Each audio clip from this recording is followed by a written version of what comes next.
All right, welcome everyone. My name is Katie Balonis. I'm the Philanthropic Partnerships Associate here at the Pittsburgh Foundation. I run our one-day critical needs alert that will be happening August 4th. This is our third of three, so the third and final training that we are doing for one day, and we'll be focusing on promoting your organizations and one day via social media. So today, I'm going to be joined by my colleague, Brandon Chapman, who's our Marketing Communications Officer here at the Pittsburgh Foundation, and he manages all of our social media platforms that we use to amplify our work and the work of our nonprofit partners. So he'll be around to offer some guidance around best practices for different platforms, things to keep in mind, and some helpful tools and tricks for you as you're moving forward with promoting your organizations and one day. A couple housekeeping notes before we get started. We are recording this training and it will be made available on the nonprofit toolkit page of the Pittsburgh Gives website, and we will be sending out notification when it's up via our weekly emails. If you would like closed captioning, auto captioning is available by clicking the icon at the bottom of your screen. And if you do have any questions, please put them into the Q&A feature. We will be answering them throughout if possible, but we'll also be sure to be taking time at the end to answer all questions so that you are all best equipped for one day. All right. Just a fairly brief agenda. We'll be going through, as I mentioned, some tips for success, considerations with picking the right platform, specific things to keep in mind when you're promoting the one-day critical needs alert. At the end, I will demo the social media kits and how to use those, where you can access them. And we'll have time, like I said, at the end for Q&A. And with that, I'm going to hand it over to my colleague, Brandon. Hey everyone. I hope you all can hear me. It just got a little windy here, but yeah, thank you guys for taking time out just to learn a little bit about best practices and that kind of thing for social, so that you guys can maximize on one day and really get the most out of it. I'm going to try to keep this brief for you all, but since I think a lot of us are just even personally familiar with social media, just want to give you all some like best tips and that kind of stuff that you guys can take for the next couple of weeks to set yourself up for success. Katie, could you switch to the next slide?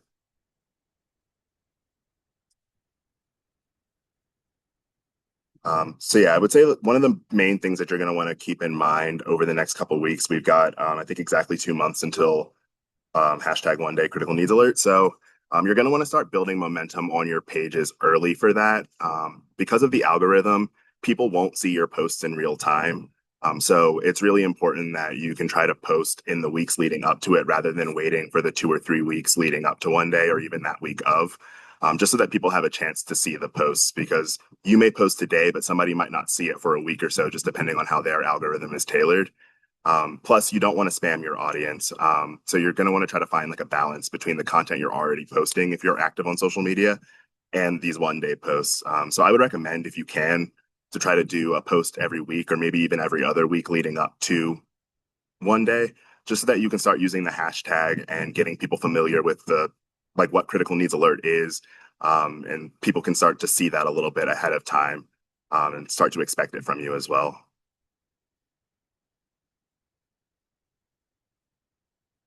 With every post that you make, you're definitely going to want to try to include a photo with that. Katie's going to go over it towards the end, some of the resources that are available as far as frames and templates and that kind of thing that you can use to make assets for your organization to promote one day. But the algorithm really loves photos.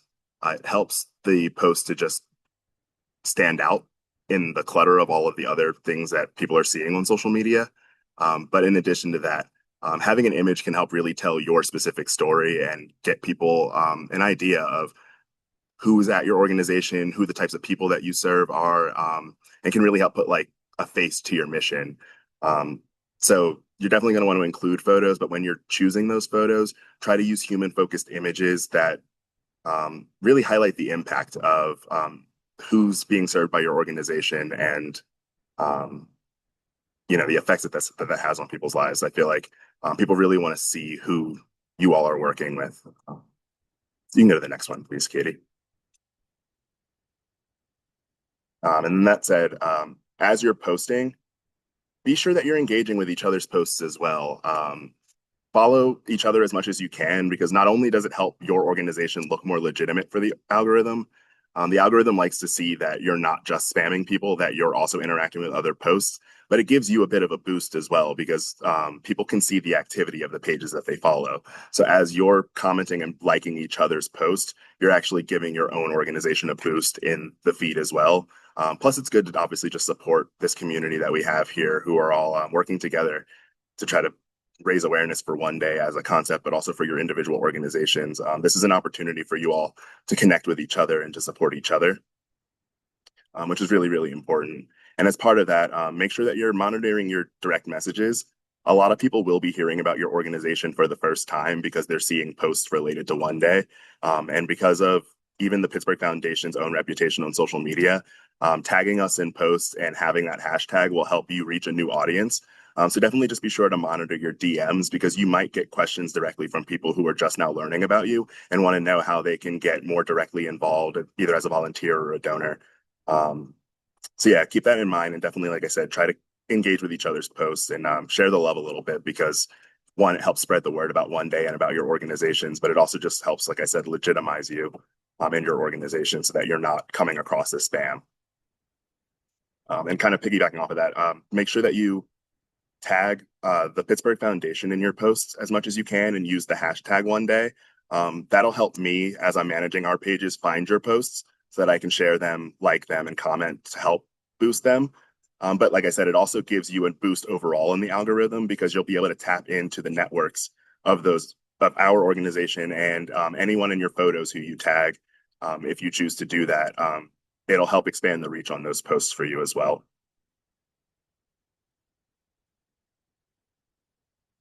And now obviously like social media may not be something that you have the full capacity to have, like a person dedicated to doing it. But there are ways that you can get posts scheduled in advance so that when you are ready to launch that content, you can just kind of batch upload everything, write all of your captions and put all your photos in at once and then get those things launched. Katie, if you could go to the next slide, I have some just screenshots here to show you a little bit about where you can find those features because each platform has its own built-in tools. So for most of them, it's pretty straightforward. For Facebook and LinkedIn, you can see there that there's a option that just says scheduling options or the little clock in the corner. If you click those, you can go then and choose the date and time that a post will go up. And you can write the post as you normally would and then just schedule it for later so that you don't have to necessarily log in every single day or every single week to keep the One Day content rolling. And on the next slide, I have a screenshot for Instagram as well, because that has one extra step. You just have to, as you're about to post, click more options. And then you'll see there, it says schedule this post, and it'll give you the same like calendar and time options so that you can have some flexibility about when things go up. If you have the capacity or are interested, you can look in your analytics settings on all of these platforms and find out when your audience is most active. But like I said, since the algorithm doesn't really promote like in real time usage of these platforms, if you can, I would recommend setting some time aside to just write out a few posts all at once and get them scheduled so that you can just kind of set it and forget it.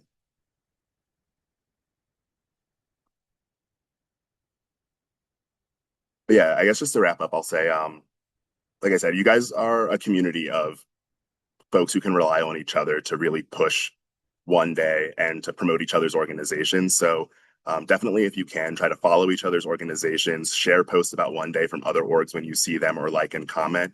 And keep in mind that you're always going to want to try to use human-focused imagery. You're going to want to have a photo or a graphic with every post that you make. And you're going to want to start posting as soon as possible before One Day, just so that the algorithm has some time to understand that you're not spamming your audience and they have some time to get familiar with seeing those posts and understanding what One Day is. Katie's going to go over a little bit more about the resources and frames that are available later. But once she talks about that, you guys will kind of see what you have available to play around with in terms of assets and that kind of stuff. Um, and all of those tips that I just said were really general to social media overall. You can apply them across platforms and should really apply those across all your platforms. But that said, each platform does have some unique and specific features that you may be able to take advantage of to help promote one day. So you'll see Facebook has features like an events page, which you can use so that all of your followers get an alert at the same time when the event launches. And so in that way, they'll all get a notification at once that it's time for one day. And so you can use that to kind of have a little group, like a little closed group, really, that you can write messages in, give people updates, and make sure that everybody gets that alert at once. And Facebook also has built-in page buttons, so you can use like the donate button, for example, and link through on that as well. So there are different features on all these platforms that you can take advantage of. Instagram and TikTok obviously prioritize images and video.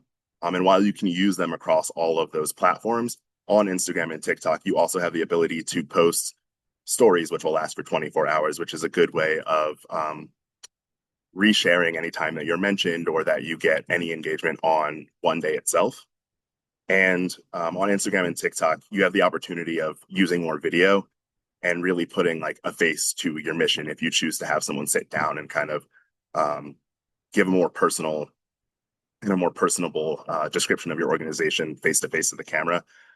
Those are the platforms that you'd want to do that on.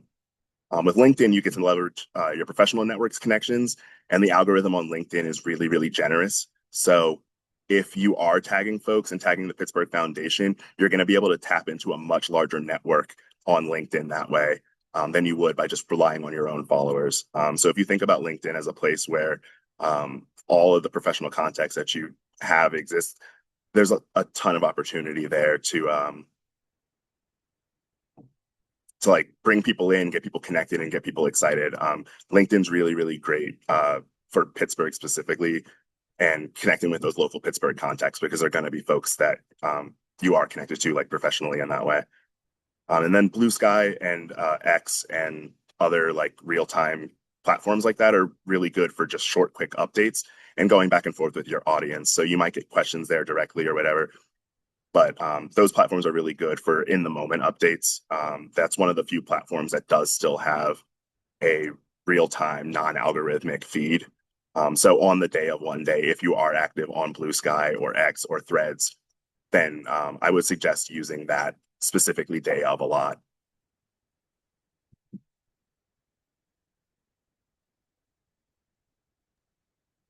Thank you, Brandon. We really appreciate those helpful tips for all social media platforms, but also thinking about what might be the best fit for each organization. Sure. And I know that obviously was a lot and a big overview. So, of course, I'm available if anybody on this call would like to reach out to me. Katie can share my contact information and you can ask me questions directly if you'd like. Or if you have any questions here that you want to drop into the Q&A feature, I'll take a look at those and try to get them answered. But yeah, overall, I think a lot of those tips and tricks apply to all the platforms. So what I would really suggest for you all is to just try to post where you're already active and don't stretch yourself thin trying to build up an audience on platforms you may not use all the time. Just take advantage of where people expect you to be. All right. So now thinking specifically about one day, hopefully some of these suggestions and best practices will serve you beyond August 4th. But we do have a couple of suggestions for specifically your organization and your participation in one day.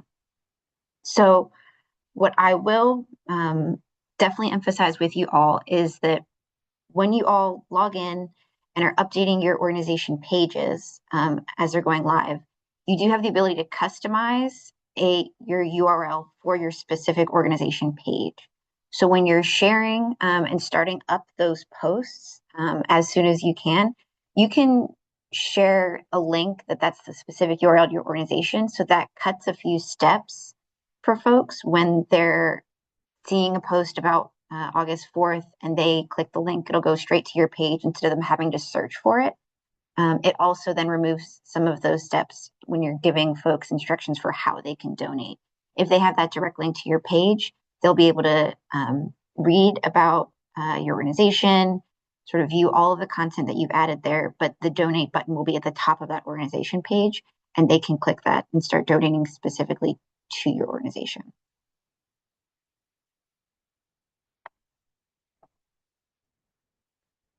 I would also say get your board members involved, if at all possible, or if you have folks that might be interested.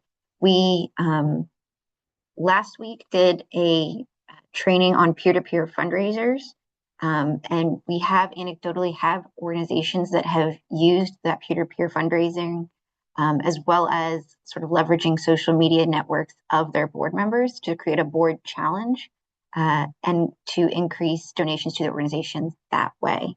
I will just sort of as a reminder, incentive funds are available for gifts up to $1,000, so $25 to $1,000. So if your board members are required to give an annual gift, this could be a way for them to have those dollars go further.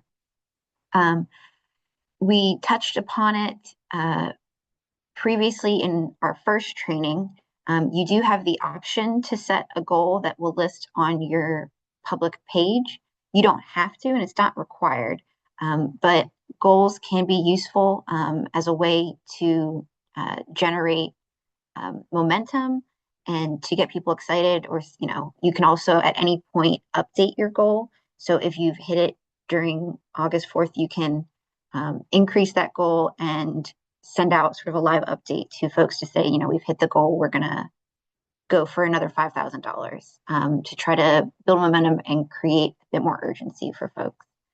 And we mentioned it on a previous slide, but definitely leveraging not just your board, but any really strong volunteers and supporters and your staff to get them to post about your organization, post about One Day, and sort of share what their connection to your organization is, as well as why they think people should give, is always going to be a strong story for your organization.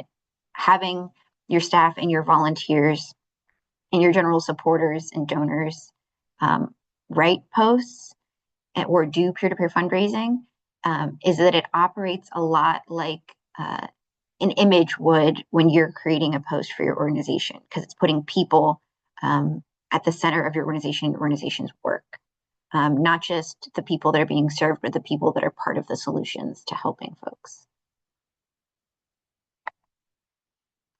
All right, I'm going to stop sharing my screen for just a moment, but this is where I'll demo for you how to use our media kits. So we do provide frames that we have put together for you all that you can overlay on top of your own images of your folks, of your organization. And we have a guide for how to do that in Canva. So it's pretty user-friendly. And we try to make it as sort of simple as possible for you to be able to create content that is unique to your organization, that highlights your mission and your folks, but that also then keeps that hashtag, has the website up there for people so that they know when to give, what they're giving to, and sort of where they can go. So give me one moment.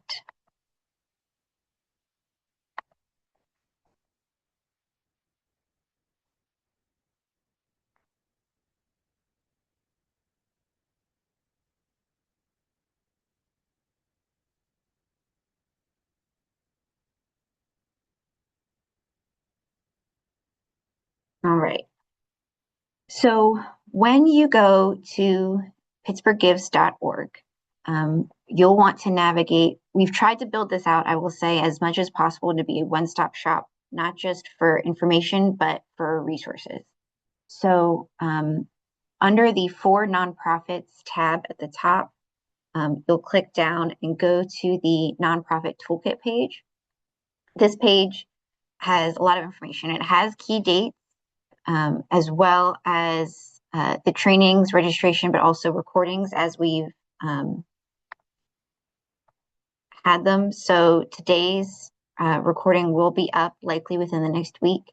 and available here if you need a refresher.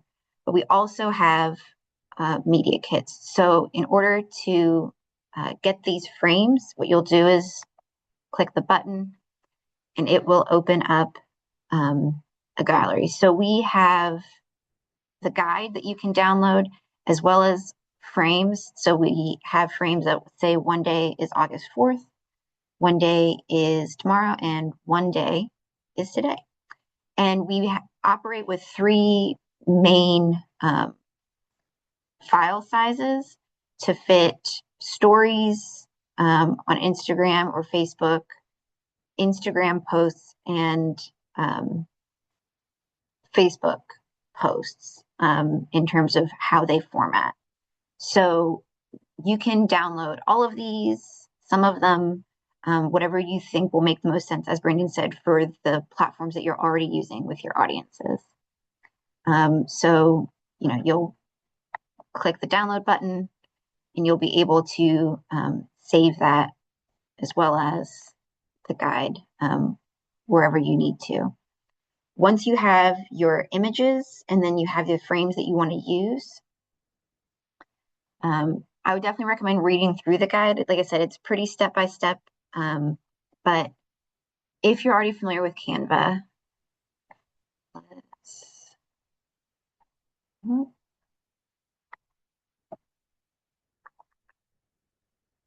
one second.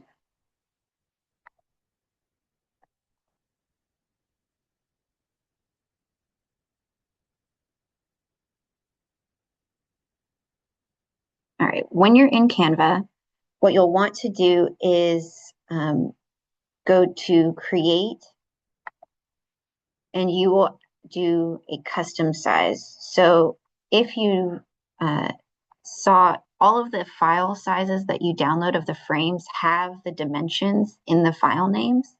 So all you'll have to do then is type in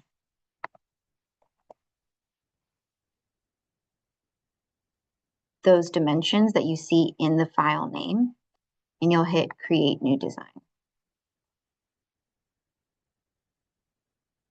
This will be sort of your template that you'll be working on to create the post.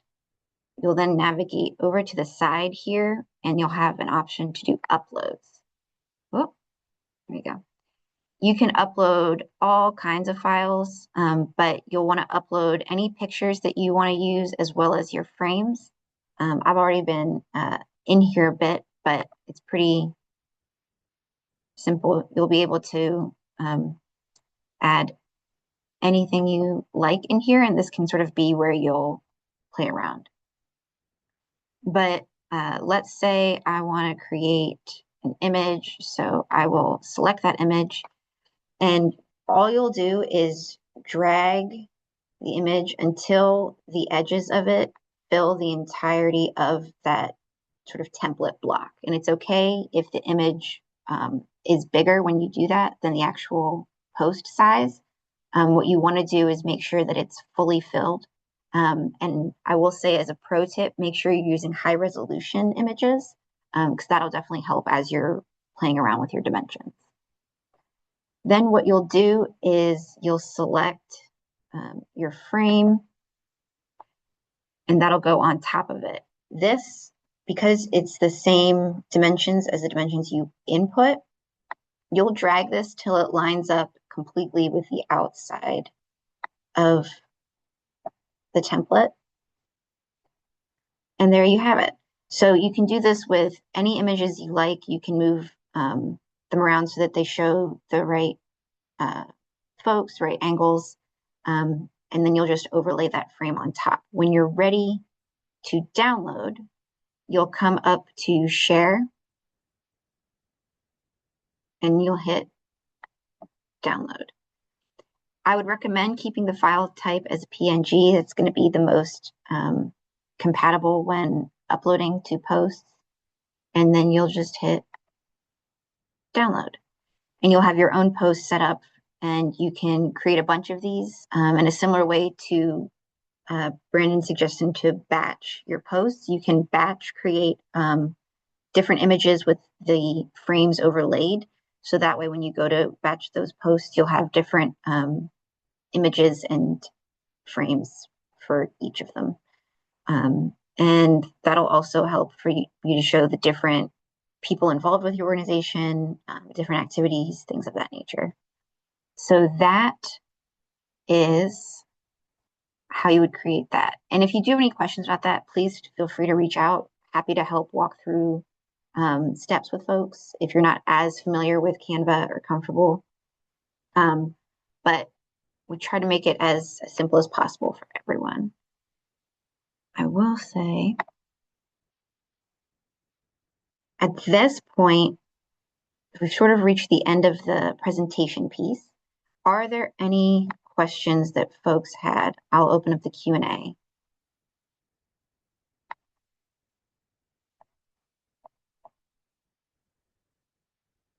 All right. I have a question about registration. And it looks like you're having an issue with logging in and resetting your password. So what I would recommend doing is I will certainly look into it on our end, but I would also recommend for a technical question like that, there is an icon at the bottom of the home screen of the Pittsburgh Gives page that's a gray question mark. The Mighty Cause team reviews any tickets that are filled out through that icon when you click on it with a quick form, and they're pretty responsive, so they might be the best folks to help with that piece as it involves registration and logins. But I will certainly look into it on our end. Thank you. I'll give just one other moment if there's any other questions. And if, as always, you don't have a question now, but one comes up later as you're building your posts, please feel free to reach out to us. If it's a question for Brandon, definitely feel free to reach out to me and I'll make sure to connect you. All our information is on the Pittsburgh Foundation's website, and we want to be as available as possible to support you all.